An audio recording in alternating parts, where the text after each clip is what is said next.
বর্তমান সময়ে এক শ্রেণীর মাদানি, এক শ্রেণীর আজহারি, এক শ্রেণীর ডক্টর বেরিয়েছে।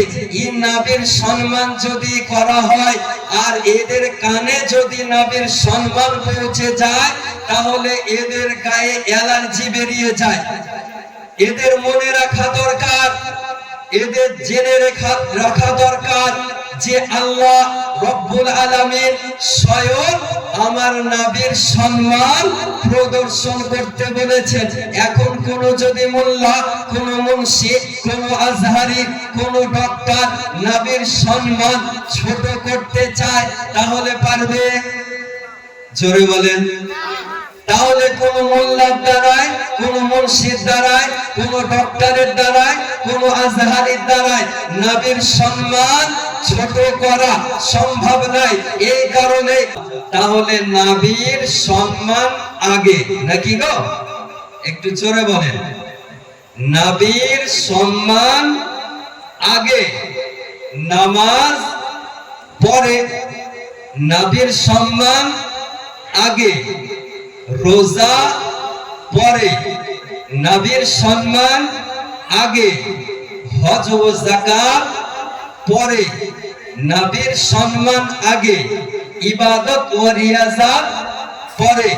আপনি বলবেন মুফতি সাহেব কেমন করে হতে পারে নামাজ পড়ে আর নবীর সম্মান সর্বপ্রথম?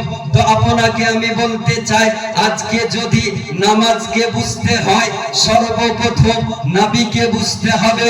আজকে যদি হজকে বুঝতে হয় সর্বপ্রথম নবীকে বুঝতে হবে।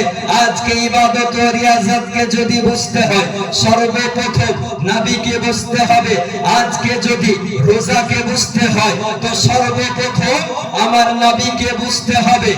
এক কথায় কসম খোদার, খোদাকে যদি বুঝতে হয় সর্বপ্রথম নবীকে বুঝতে হবে।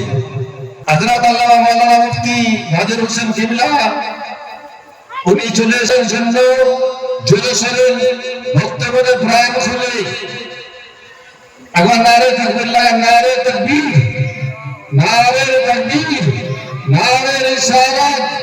উলামায়ে আহলে সুন্নাত হযরত আল্লামা মাওলানা মুহাম্মদ মুফতি নাজির হোসেন কিবলা, নারে তাকবীর, নারে রিসালাত।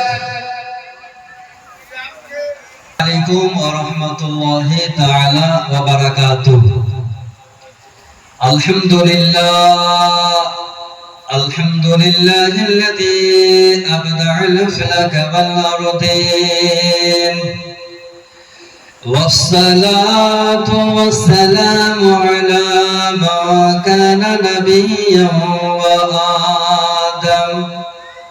وآدم بين الماء والطين وعلى آله وأصحابه أجمعين. أما بعد فأعوذ بالله من الشيطان الرجيم وببركة بسم الله الرحمن الرحيم. لتؤمنوا بالله ورسوله وتعذروه وتؤخروه وتسبحوه بكرة وأصيلا. آمنت بالله صدق الله العظيم وصدق رسوله النبي الكريم ونحن على ذلك لمن الشاهدين والشاكرين والحمد لله رب العالمين. الله رب محمد صلى الله عليه وسلم نحن عباد محمد صلى الله عليه وسلم. اللهم صل وسلم وبارك على سيدنا ومولانا محمد معدن الجود والكرم منبع العلم والحلم والحكام وآله وصحابه وبارك وسلم صلوا عليه صلاة وسلاما عليك يا رسول الله صلوا عليه صلاة وسلاما عليك يا حبيب الله صلى الله تعالى عليه وسلم সভার সঞ্চালক কিবলা ও দিদার উলামায়ে আহলুস সুন্নাহ ও বিরাদরে ইসলাম ও পর্দা নশীন ইসলামিক মা ও ভগ্নীগণ, আলহামদুলিল্লাহ, যাবতীয় প্রশংসা মহান স্রষ্টা, সর্বদ্রষ্টা, সর্বনিয়ন্তা, রিজক দাতা, পালন কর্তা জাল্লা জালালুহু আম্মা নওয়ালুহু সুবহানাহু ওয়া তাআলার জন্য। অতঃপর হুজুরে আকরাম, রহমতে আলম, নূরে মুজাসসাম, নবী মুআজ্জম, রাসূলে আকরাম, সাহিবে জুদ ও করম, মালিক ও হাল্লু হারাম, মাদানির তাজদার, মক্কির সরকার, সাইয়্যিদে আবরার ওয়া খিয়ার, সাইয়্যিদুল মুরসালিন, খাতামুন নবিয়্যিন, আনিসুল গারিবিন, মুরাদুল মুস্তাকিন, নবী মুহাম্মদুর রাসূলুল্লাহ সাল্লাল্লাহু তাআলা আলাইহি ওয়াসাল্লাম পয়গম্বরকে হাজির ও নাজির, ইলমে গায়বের সংবাদদাতা, আলিমে মাকানা ওয়া মা ইয়াকুনের খবরদাতা, জীবিত নবী, হায়াতুন নবী, নূরের নবী, শাফাআতকারী নবী, রহমাতুল লিল আলামিন নবী মনে করে একবার উচ্চ সহকারে ভক্তি ভরে প্রাণ খুলে সুমধুর কণ্ঠে পবিত্র মেহফিলে দুরূদ শরীফের নাযরানা পেশ করুন। আল্লাহুম্মা সাইয়্যিদিনা মাওলানা মুহাম্মদ ওয়া আলা আলিহি মাওলানা মুহাম্মদ সাল্লাল্লাহু আলা মুহাম্মাদিন সাল্লাল্লাহু আলা মুহাম্মদ হরদম জবান পাক নামে মুহাম্মদ হরদম জবান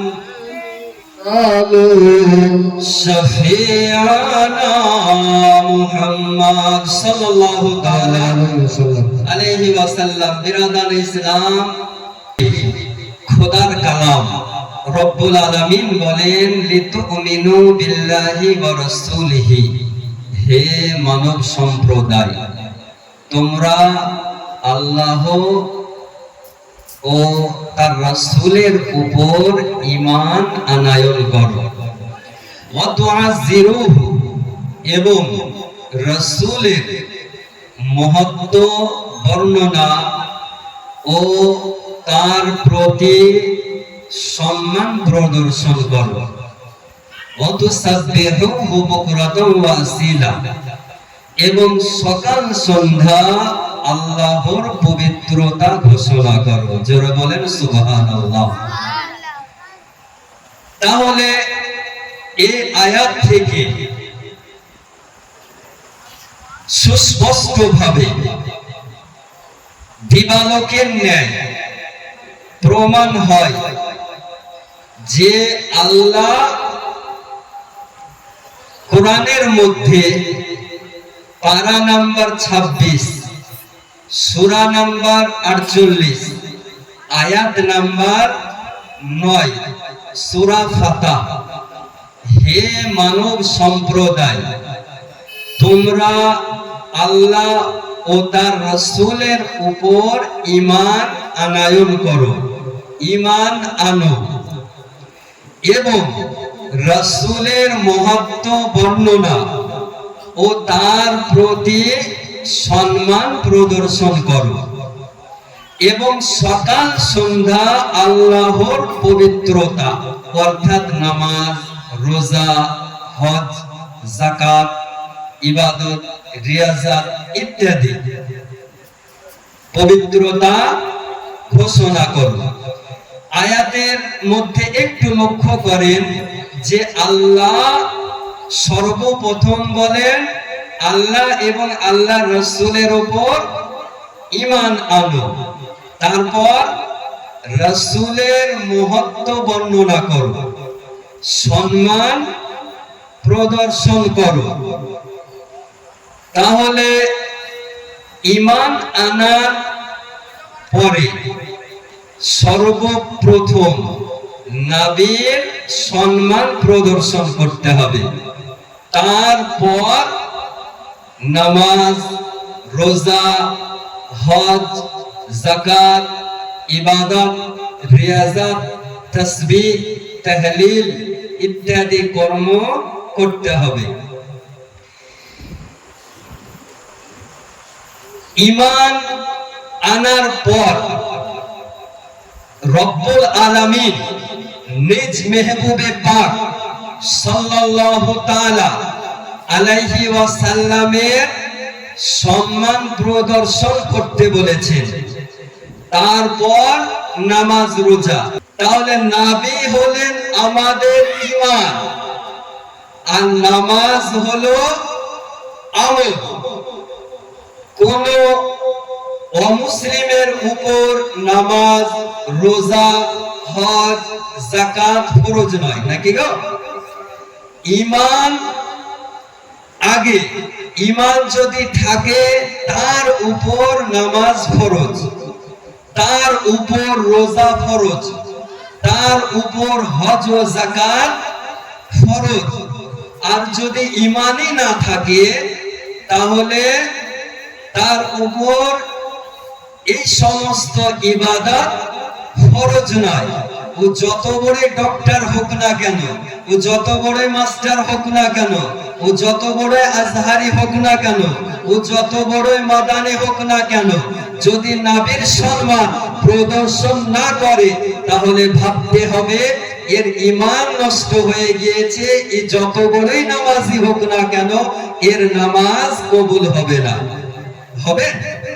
তাহলে ঈমানের কথা আগে বলতে হবে, নাকি? তারপর নামাজের কথা, ঈমানের কথা আগে, তারপর রোজার কথা বলতে হবে। ঈমানের কথা আগে বলতে হবে, তারপর হজ ও যাকাতের কথা বলতে হবে।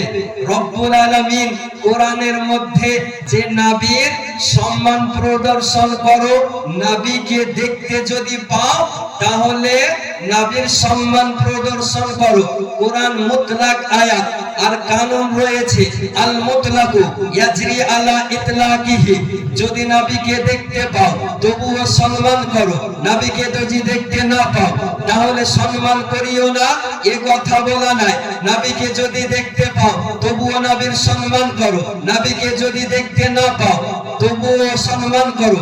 আজকে শ্মশানের বুকে যদি থাকো তবুও নবীর সম্মান করো, বাংলাদেশে যদি থাকো নবীকে সম্মান করো, পাকিস্তানের বুকে যদি থাকো নবীকে সম্মান করো, থাইল্যান্ডে যদি যাও তবুও নবীর সম্মান করো, মাদ্রাসায় যদি থাকো নবীর সম্মান করো, মসজিদে যদি থাকো নবীর সম্মান করো, আকাশে যদি যাও নবীর সম্মান করো, চাঁদে যদি পৌঁছে যাও তবুও নবীর সম্মান করো, আর সে ইলাহিতে যদি যান তবুও নবীর সম্মান আমাদের আপনাদেরকে করতে হবে।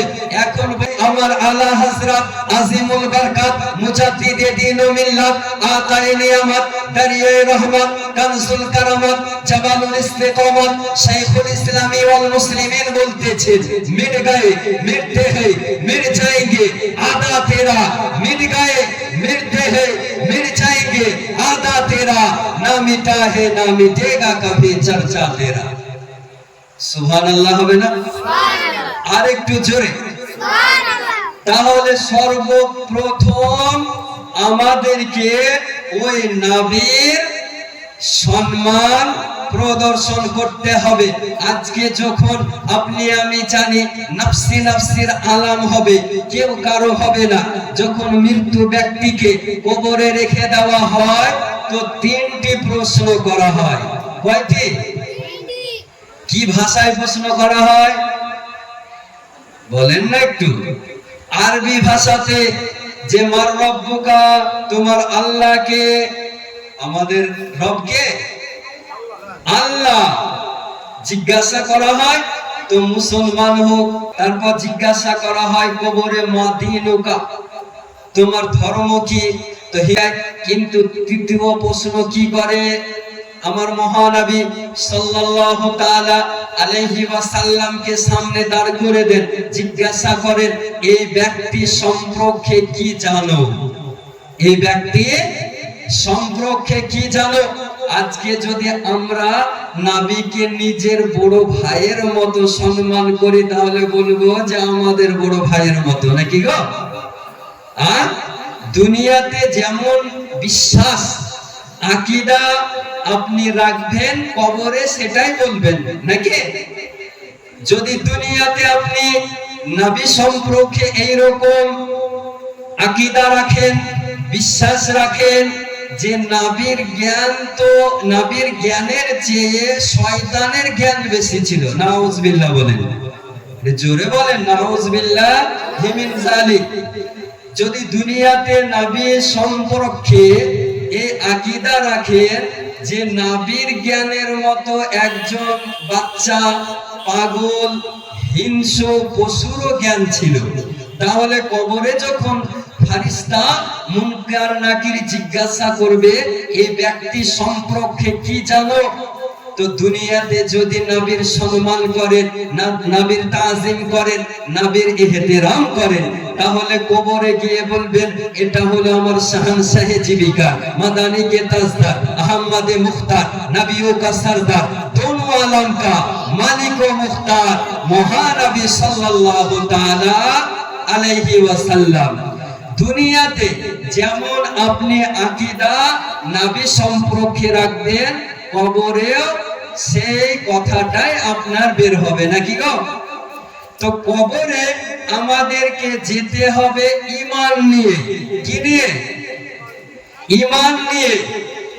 যদি আপনার ঈমান না থাকে আর সারা বছর যদি নামাজ পড়েন তাহলে আপনি কিন্তু জান্নাতে যেতে পারবেন না, পারবেন? ঈমান, আপনি নামাজ পড়েননি গুনাহগার, রোজা রাখেননি গুনাহগার, হজ করেননি গুনাহগার আপনি, কিন্তু যদি ঈমান না থাকে তাহলে জান্নাতে যাওয়া কোনোদিনই পসিবল নয়, ইম্পসিবল। আজকে সুন্নি হানাফি মুসলমান অনেক ব্যক্তি তাদের নামাজ দেখে, তাদের রোজা দেখে, তাদের হজ যাকাত দেখে মুগ্ধ হয় যে তাদের ভ্রান্ত মতবাদ পোষণকারীদের রোজা বেশি, ভ্রান্ত মতবাদ পোষণকারীদের হজ বেশি, ভ্রান্ত মতবাদ পোষণকারীদের ইবাদত ও রিয়াজত বেশি।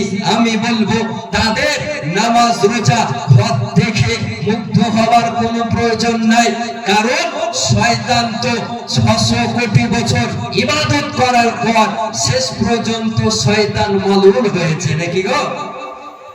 শেষ পর্যন্ত শয়তান মারদুদ হয়েছে। তো তাদের রোজা, তাদের হজ, তাদের ইবাদত ও রিয়াজত দেখে মুগ্ধ হওয়ার প্রয়োজন নাই। আপনি যদি সরিষা পরিমাণ দুনিয়া থেকে ঈমান নিয়ে যান, কসম খোদার একদিন আপনাকে জান্নাতে দেওয়া হবে। যে কবর, এই কবর সম্পর্কে আমাকে আপনাকে একটু জানতে হবে, আর আমাদের ঘরের মা বোনেদেরকে আরো বেশি জানা প্রয়োজন। একটি মাত্র হাদিসে পাক আলোচনা করি। কিতাবটির নাম আল কাবাইর।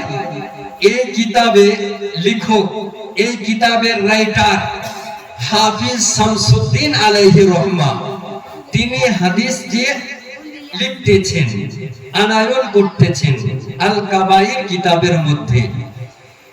হাদিসের রাবি হযরত শেরে খোদা, মুশকিলে কুশা, হায়দারে কাররার আলী রাদিয়াল্লাহু তাআলা আনহু। হযরত ফাতিমা যাহরা রাদিয়াল্লাহু তাআলা আনহা এবং আলী রাদিয়াল্লাহু তাআলা আনহু নবীর সঙ্গে সাক্ষাৎ করার জন্য নবীর বাড়িতে গেলেন। আর বাড়ি পৌঁছানোর পর নবীকে দেখতে পান, নবী আমার এত কান্না করছেন, নবীর দাড়ি মোবারক ভিজে গিয়েছে। তো ইসলাম জগতের চতুর্থ খলিফা আলী রাদিয়াল্লাহু তাআলা আনহু জিজ্ঞাসা করে, ইয়া রাসূলুল্লাহ, ইয়া হাবিবাল্লাহ, কি কারণে কান্না করছেন? তো নবী আমার এত কান্না করছেন, হযরত আলী রাদিয়াল্লাহু তাআলা আনহুর কথার উত্তর দিতে পারেন না, জবাব দিতে পারেন না। কয়েকবার জিজ্ঞাসা করার পর, আবেদন করার পর হযরত ফাতিমাতুজ জাহরা রাদিয়াল্লাহু তাআলা আনহা জিজ্ঞাসা করেন, আব্বা হুজুর, ইয়া রাসূলুল্লাহ, কি কারণে কান্না করতেছেন? তো আমার আনিসে বেকাসা সাজ্জিদে কওনো মাকা, बेकसू के कस, बेसहारों के सहारा, बेचारों के चारा, गरीबों के हामी, यतीमों के वली, नबी मुहम्मदुर रसूलुल्लाह বলতেছেন, ফাতেমাতুজ জাহরা, আমি যখন আল্লাহর সঙ্গে সাক্ষাৎ করতে গিয়েছিলাম, তো 6 রকমের মহিলাকে জাহান্নামের মধ্যে শাস্তি দেওয়া হচ্ছে এমন অবস্থায় দেখি। তো যখন বাড়ি ফিরে আসলাম, রিটার্ন আসলাম, তো সেই মহিলা যাদেরকে শাস্তি দেওয়া হতেছিল, আযাব দেওয়া হতেছিল জাহান্নামে, ওই কথা ভাবার পর আমি কান্না করতেছি। হযরত ফাতিমাতুজ জাহরা রাদিয়াল্লাহু তাআলা আনহা জিজ্ঞাসা করেন, ইয়া রাসূলুল্লাহ, ইয়া হাবিবাল্লাহ, ওই 6 জন মহিলা কি অবস্থায় ছিল? তো দয়ার নবী, মায়ার নবী, রহমাতুল লিল আলামিন পয়গম্বর বলেন, প্রথম মহিলাকে আমি এই অবস্থায় দেখি যে ওই মহিলার জাহান্নামের তীরে চুলগুলোকে টেনে দেওয়া হয়েছে, আর নিচে জাহান্নামের দাও দাও করে আগুন জ্বলতেছে। আল্লাহু আকবার বলেন। এই অবস্থায় দেখি নবী আমার দ্বিতীয় মহিলার কথা বলেন, দ্বিতীয় নারীর, তার 2 হাতকে জাহান্নামের দেওয়ালে পেরেক মেরে দেওয়া হয়েছে, টেনে দেওয়া হয়েছে, আর নিচে পায়ের দিক থেকে আগুন জ্বলতেছে। যখন তৃতীয় মহিলাকে নবী আমার জাহান্নামে দেখেন, এই অবস্থায় তার জিভকে জাহান্নামের তীরে পেরেক মেরে টেনে দেওয়া হয়েছে। 5 নাম্বার মহিলাকে নবী আমার দেখেন, ওই মহিলা অর্ধেক শরীর সাপের মতো, আর বাকি শরীর শুকুরের মতো। 5 নাম্বার মহিলাকে নবী আমার এই অবস্থায় দেখেন যে তার অর্ধেক শরীর শুকুরের মতো, আর নিচে দিকে জাহান্নামের আগুন বের হতেছে। আল্লাহু আকবার বলবেন না? এত ভয়ানক শাস্তি দিতেছে। তো নবী আমার ফাতেমাতুজ জাহরা রাদিয়াল্লাহু তাআলা আনহাকে বললেন, এর বিস্তারিত গালগাত নামক স্থানে একটি মানুষ কবরস্থানে চলে যাচ্ছে। আপনারা আমরা সাবাখানার পাশে দিয়ে যাই না, তো ওই ব্যক্তি কবরস্থানের পাশে দিয়ে চলে যাচ্ছে। তো কবর থেকে একটি ভয়ানক শব্দ ভেসে আসছে। কি শব্দ? যে কবর থেকে এই শব্দ ভেসে আসছে যে আমি জীবিত আছি, আমি জিন্দা আছি, আমাকে কবর থেকে বের করো। আচ্ছা বলেন, আপনি আমি যদি এরকম আওয়াজ শুনি তাহলে আপনার আমার ঘুম হবে? যে কবর থেকে এরকম মরা মানুষের কাছ থেকে কি করে আওয়াজ আসতে পারে? তো ওই ব্যক্তি একটু চিন্তিত যে কবরস্থান থেকে কি করে আওয়াজ আসতে পারে, কবর থেকে কি করে শব্দ ভেসে আসতে পারে। তো ওই ব্যক্তি একটু কান লাগিয়ে কবরে শুনছে আওয়াজ আসে কিনা সত্যি। তো কবরে যখন ওই ব্যক্তি কান লাগিয়ে শুনছিল, তো হ্যাঁ সত্যি কবর থেকে আওয়াজ শব্দ ভেসে আসছে, আমি জীবিত আছি, আমাকে বের করো। তো কবর থেকে কেউ যদি কবরে জীবিত থাকে, বের করার হুকুম আছে না নাই? মৌলভী সাহেবের নিকটে পৌঁছে গেল যে কবর থেকে এরকম শব্দ ভেসে আসছে, কবর কি খোলা যেতে পারে, ওপেন করতে পারা যায়? মৌলভী সাহেবের নিকটে ফতোয়া জিজ্ঞাসা করতে গেলেন। আমরা মৌলভী সাহেবের নিকটে ফতোয়া জিজ্ঞাসা করি, কিন্তু মহিলারা কাউকে জিজ্ঞাসা করতে চায় না। আসলে মহিলাদের একটু সেন্স কম নাকি গো? এরা যদি গরম হয়ে যায় তাহলে অনেক রকমের মানত মেনে নিতে পারে। আপনাকে আমি বলি, ইমামে আজম আবু হানিফা রহমাতুল্লাহ আলাইহির যুগে আমাদের আপনাদের ঘরের মা বোনেরা অনেক মানত মানে না? মানেন গো? যে আমার অমুক কাজ যদি হয়ে যায় তাহলে মসজিদে হয়তো 2টো আন্ডা দেব, ডিম দেব, কিংবা 100 টাকা দেব, কিংবা অমুক মাজারে গিয়ে একটি খাসি জবাই করে সকলকে খাওয়াবো, এরকম মানত মেনে থাকে। কিন্তু ইমামে আজম আবু হানিফা রহমাতুল্লাহ আলাইহির যুগে একজন মহিলা মানত মেনে নিয়েছে, যদি আমার অমুক কাজ হয়ে যায় তাহলে আমি গু খেয়ে নেব। কি খাবো? মানে এরা যদি গরম হয়, মেয়েদের একটু হাঁটুর নিচে বুদ্ধি থাকে, তো জোশে হোশ খেয়ে নিয়েছে, বলছে আমার অমুক কাজ যদি হয়ে যায় তাহলে আমি লেট্রিন গু খেয়ে নেব। আর কি খেতে পারবে? কয়েক বছর পর মানত মেনে নিয়েছে, সব ওই কাজ হয়ে গিয়েছে। স্বপ্নে দেখে তুমি যে অমুক দিন মানত মেনেছিলে, অমুক কাজ হয়ে গেলে গু খেয়ে নেবে। স্বপ্নে দেখার পর সঙ্গে সঙ্গে ইমামে আজম আবু হানিফা রাদিয়াল্লাহু তাআলা আনহুর নিকটে পৌঁছে যায়। ইয়া ইমাম আল মুসলিমিন, আমি একদিন জোশে পড়ে এইরকম মানত মেনে নিয়েছি, এখন কি আমি গু আর খেতে পারি? আচ্ছা, গু খেলে কি বাঁচবে? এখন সোশ্যাল মিডিয়ায় অনেক অন্ধ ভক্ত দেখতে পাওয়া যাচ্ছে যে গোবর খেতেছে, দেখেন না? যারা গোমাতা, যারা গরুকে মাতা বলে আখ্যায়িত করে, এরা সোশ্যাল মিডিয়ায় দেখছি যে গোবর দিয়ে রুটি খাচ্ছে, গোবর দিয়ে মানুষকে দেখাচ্ছে। তো যাই হোক, ওরা আলাদা জাত।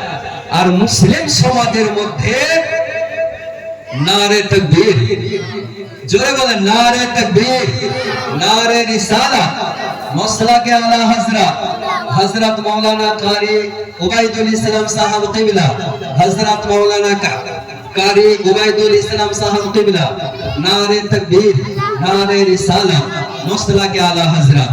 বিরাদারে ইসলাম, বক্তা সাহেব চলে এসেছেন, আপনাদের মূল্যবান সময় নষ্ট করব না, কয়েক মিনিট। ওই মহিলা ইমামে আজম আবু হানিফার নিকটে পৌঁছে গিয়েছে। তো ইমামে আজম, এই ভাই এদিকে ওদের তাকায়েন না, কয়েক মিনিট আপনাদের গভীর মনোযোগ চাইবে। ওই মহিলাকে ইমামুল মুসলিমিন ইমামে আজম আবু হানিফা রাদিয়াল্লাহু তাআলা আনহু ফয়সালা দিতেছেন, একটু মনোযোগ সহকারে শুনবেন। ইমামে আজম বলতেছেন, এই রকম মানত মেনে নিয়েছো, আচ্ছা বলো, তোমাদের বাড়ির পাশে, তোমাদের ঘরের পাশে এই রকম ব্যক্তি আছে যে ব্যক্তি সুদ খায়, যে ব্যক্তি সুদ খায়, ওই সুদখোরের বাড়িতে তুমি গিয়ে 1 লিমালা ভাত খেয়ে নিবে, তোমার গু খাওয়া মানত পূর্ণ হয়ে যাবে।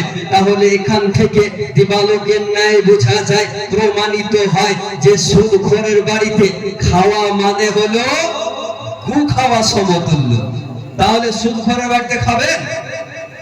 মনে হয় খাবেন গো, মনে হয়েছে গো, খাবেন যে না? মুসলমান, যদি আপনি প্রকাশ্যে গু না খেতে পারেন তাহলে সুদখোরের বাড়িতে খাওয়া যাবে না। তো আপনাকে আমি বলতেছিলাম, ওই মহিলা কবর, ওই মানুষ কবরের কাছ থেকে যখন চলে যাচ্ছে, তো কবর থেকে একটি শব্দ ভেসে আসছে। মাওলানা সাহেবের নিকটে ফতোয়া জিজ্ঞাসা করার পর বলে কবর খোলা হোক। কবর খোলা হলো, তো কবরের মধ্যে দেখতে পাচ্ছি একজন মহিলা উলঙ্গ অবস্থায় বসে রয়েছে। আল্লাহু আকবার বলেন। উলঙ্গ অবস্থায়, তার শরীরে তার বডিতে কোন রকমের পোশাক নেই। ওই মহিলা বলতেছে অমুক জায়গা আমার বাড়ি, আমার বাড়িতে যাও, যাওয়ার পর আমার পোশাক নিয়ে এসো, আমি পোশাক পরিধান করব। কয়েকজন মানুষ মিলে তাদের বাড়ি যাওয়া হলো, যাওয়ার পর তার পোশাক নিয়ে এসে কবরে ফেলে দেওয়া হলো। পোশাক পরিধান করার পর ওই মহিলা বাড়ির দিকে ছুটতে আরম্ভ করলো, দৌড়াতে আরম্ভ করলো। এইদিকে গ্রামবাসী তার পিছে পিছে দৌড়াতে আরম্ভ করলো। ওই মহিলা বাড়িতে গিয়ে ঘরের মধ্যে শিকল বন্ধ করে দিল। তো গ্রামবাসী পিছে পিছে যেতে যেতে তার বাড়ি পৌঁছে গেল। শিকল কপাট দরজার নিকটে গিয়ে জিজ্ঞাসা করে, তুমি উলঙ্গ অবস্থায় ছিলে, কি অবস্থায় ছিলে তা তো জানি না, কিন্তু তোমাকে পোশাক দেওয়া হলো, তুমি পোশাক পরিধান করে কিছু না বলে বাড়ি ছুটতে আরম্ভ করলে, তোমার দরজাটা খুলো, কি অবস্থা একটু দেখতে চাই। তো সেই মহিলা কবর থেকে যে দৌড়ে ঘরে প্রবেশ করলো। ওই মহিলা বলতেছে যে আমার অবস্থা এত খারাপ যে আমাকে সহ্য করতে পারবেন না। আপনাদের মধ্যে কেউ যদি সাহসী ব্যক্তি থাকে, ধৈর্যশীল ব্যক্তি থাকে, তো ওই ব্যক্তি আমাকে দেখতে পারে। আপনি আমি জানি যে আমাদের গ্রামগঞ্জে দু একটা মোড়ল মতো খুব সাহসী ব্যক্তি থাকে, থাকে না? তো দুজন ব্যক্তি বলতেছে যে আমরা সাহসী ব্যক্তি আছি, তুমি শিকল খোলো, তুমি কি অবস্থায় আছো দেখতে চাই। তো ওই মহিলা শিকল খুলে দিল। যখন সেই মহিলার মাথা থেকে কাপড় সরানো হয়, তো তার মাথায় একটাও চুল নাই, মগজ দেখতে পাওয়া যাচ্ছে। আল্লাহু আকবার বলেন। এত ভয়ানক চেহারা। মহিলাকে জিজ্ঞাসা করা হলো, কি মানে বড় এই অবস্থা কেন? তো মহিলা বলতেছে, আর বলবেন না, যখন আমি পৃথিবীতে জগতে বেঁচে ছিলাম, তখন মানুষের নিকটে এই মাথার চুলে শ্যাম্পু ব্যবহার করে পরপুরুষকে সুগন্ধি শুঙাতাম, আর ইন্তেকালের পর কবরে যাওয়ার পর আল্লাহর ফেরেশতা আমার চুলগুলোকে টেনে টেনে ছিঁড়ে নিয়েছে। আল্লাহু আকবার বলতে হবে। যখন তার মুখের কাপড় সরানো হয়, তো তার ঠোঁটগুলো নেই, বড় বড় দাগ দেখতে পাওয়া যাচ্ছে। ওই দুইজন মোড়ল জিজ্ঞাসা করে, তোমার এই অবস্থা কেন? তো মহিলা বলতেছে, যখন আমি যুবতী ছিলাম, তো কি বলে এটাকে, বলেন ঠোঁট পালিশ ব্যবহার করতাম, আর পরপুরুষকে দেখাতাম। যখন আল্লাহ আমার ইন্তেকাল আল্লাহর হুকুমে হয়ে যায়, তো কবরে যাওয়ার পর ফেরেশতা জাহান্নামের কাঁচি দিয়ে আমার ঠোঁটগুলোকে কেটে নিয়েছে। যখন তার হাতের কাপড় সরানো হয়, তো একটা নখ নেই। বলে এই অবস্থা কেন? বলে আর বলবেন না, যখন আমি যুবতী ছিলাম, ইয়াং ছিলাম, তো আমি 5 আঙ্গুলে 5 রকমের নেল পালিশ ব্যবহার করতাম, আর আল্লাহর ফেরেশতা কবরে যাওয়ার পর আমার নখগুলোকে জাহান্নামের কাঁচি দিয়ে কেটে নিয়েছে। এই বলে ওই মহিলা পুনরায় ইন্তেকাল হয়ে যায়। আপনাকে আমি বলতে চাই যে আপনি বলবেন যে মৃত্যু ব্যক্তি কিভাবে জীবিত হতে পারে আর কিভাবে পুনরায় ইন্তেকাল হতে পারে। হাফিজ শামসুদ্দিন আলাইহি রহমা তিনার রচিত গ্রন্থ আল কাবাইরের মধ্যে এই রকম কয়েকটি ঘটনা মানুষের শিক্ষার জন্য, যখন মানুষ খোদাকে খোদা বলে ভুলে যাবে, যখন আল্লাহকে আল্লাহ বলে ভুলে যাবে, তখন এই রকম শিক্ষার জন্য যুগে যুগে ঘটনা ঘটতে থাকে। সুবহানাল্লাহ। এইরকম যুগে যুগে ঘটনা ঘটতে থাকে। তাহলে আমাদের মা বোনেদেরকে এটা থেকে শিক্ষা নেওয়া দরকার যে আমাদেরকে নীল পালিশ ব্যবহার করা চলবে না, আমাদের ঘরের মা বোনেদেরকে ফুট পালিশ ব্যবহার করা চলবে না। আর এই নীল পালিশ ব্যবহার করা শরীয়তের বিধানে হারাম। যদি আপনারা কিনা দেন তাহলে আপনারাও গুনাহগার। আজকে আপনি আমি জানি, কালকে আমাদের হযরত মাওলানা জীবনী গায়ক হযরত আল্লামা উবাইদুল ইসলাম সাহেব কিবলা ছিলেন যে একজন মহিলা যখন জাহান্নামে যাবে তো তার পিছনে 4 জন পুরুষকে জাহান্নামে যেতে হবে। কজন? 4 জন পুরুষকে। আপনি বলবেন যে আমি তো নামাজ পড়ি, আমার মেয়ে, আমার স্ত্রী, আমার বোন, আমার আত্মীয় স্বজন বেপরদায় চলে, তাহলে আমি নামাজ পড়ার পর আমি কেন জাহান্নামে যাব? আমার স্ত্রী বেপরদা চলতে পারে, আমি তো হজ করেছি, আমি কেন জাহান্নামে যাব? একটু মনোযোগ চাইবো আপনাদের। যখন কিয়ামতের ময়দানে একজন মহিলার জাহান্নামের ফয়সালা হয়ে যাবে, যাও জাহান্নামে চলে যাও, ওই মহিলা বলবে আল্লাহ পরওয়ারদিগারে আলম, আমি জাহান্নামে যেতে চাই না। আল্লাহ জিজ্ঞাসা করবেন কেন জাহান্নামে যেতে চাও না? ওই মহিলা বলবে যে আমি জাহান্নামে যাব না, সর্বপ্রথম আমার বাবাকে ডাকা হোক। তার বাবাকে ডাকা হবে, বলে আমার ভাইকে ডাকা হোক, তার ভাইকে ডাকা হবে, বলে আমার সন্তানকে ডাকা হোক, তার সন্তানকে ডাকা হবে, বলে আমার স্বামীকে ডাকা হোক, তার স্বামীকে ডাকা হবে। তো একজন মহিলার কারণে 4 জন পুরুষকে জাহান্নামে যেতে হবে। যাই হোক, সময় অনেক হয়ে গিয়েছে, আপনাদের মূল্যবান সময় নষ্ট না করে আমাদের জীবনে গায়ক হযরত আল্লামা কারি মাওলানা ওবায়দুল ইসলাম সাদ কবিলা মাদ্দাজিল্লাহুল আলীর ইস্তেকবালের জন্য একবার জোরে সোরে নারা লাগান, নারে তাকবীর। এত আস্তে বললে বক্তা সাহেব বলবে কি করে? আপনি যেমন জোরে বলবেন বক্তা সাহেব তেমনই জোরে বলবে। জোরে লাগান, নারে তাকবীর, নারে রিসালা, মসলা কে আলা হযরত মৌলানা কারি ওবায়দুল ইসলাম সাহেব কিবলা, नारे तकबीर, नारे रिसाला।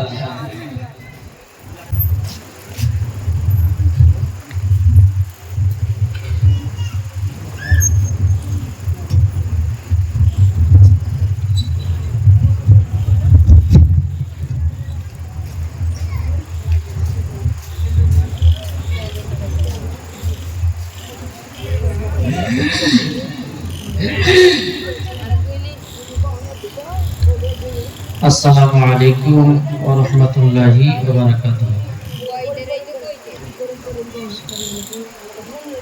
अहमदुहु व नुसल्ली अला रसूलिहिल करीम। अम्मा बाद फअऊज़ु बिल्लाहि मिनश शैतानिर रजीम।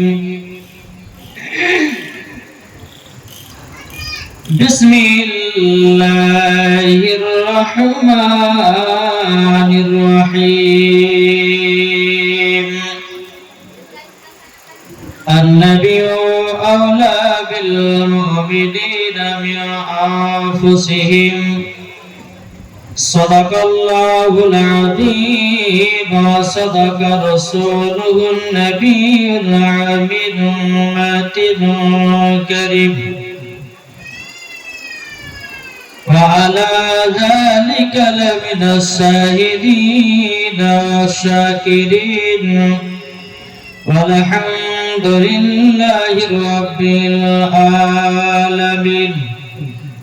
يا أيها الذين آمنوا صلوا عليه وسلموا تسليما. اللهم صل على مولانا محمد وعلى آل سيدنا مولانا মুহাম্মদ। আমরা সুন্নি মুসলমান, জোর হবে না? সুবহানাল্লাহ। আমরা সুন্নি মুসলমান, আমরা সুন্নি মুসলমান, আমরা সুন্নি মুসলমান। প্রয়োজন হলে নবীর প্রেমে, জোর হবে না?